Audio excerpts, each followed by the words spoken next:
Road में कांवरियन के जाम्बा, अभी जाने तो दूर बाबा धाम्बा। नमस्कार दोस्तों, स्वागत है आपका द भोजीबूट अपडेट में। दोस्तों इस वीडियो में हम बात करेंगे खेसारी लाल यादव के रिलीज किए गए नए बोलबम सॉन्ग सुनो राजा पी के गांजा के बारे में। पी के गांजा तू गड़िया चला। दोस्तों इस गाने को लिखा है प्रकाश परदेसी ने और गाने में अपना म्यूजिक दिया है आर्या शर्मा ने। दोस्तों इस गाने को यूट्यूब पर अंकिता फिल्म के ऑफिशियल चैनल पर रिलीज कर दिया गया है, आप जाकर इस गाने को सुन सकते हैं। अपना में हार के भाई साहब कुछ ज्यादा नहीं हो गया ये?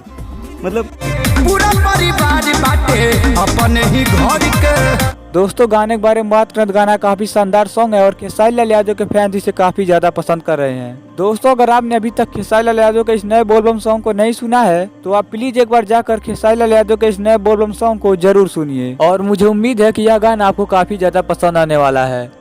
अबे जल्दी बोल, कल सुबह पनवेल निकलना है। दोस्तों भोजपुरी के ऐसे ही लेटेस्ट अपडेट पाने के लिए बने रहिए हमारे चैनल द भोजीबूट अपडेट के साथ। और वीडियो पसंद आए तो लाइक कीजिए, शेयर कीजिए और साथ ही हमारे यूट्यूब चैनल द भोजीबूट अपडेट को सब्सक्राइब कीजिए। मिलते हैं अगले वीडियो में। आज के लिए काफी है।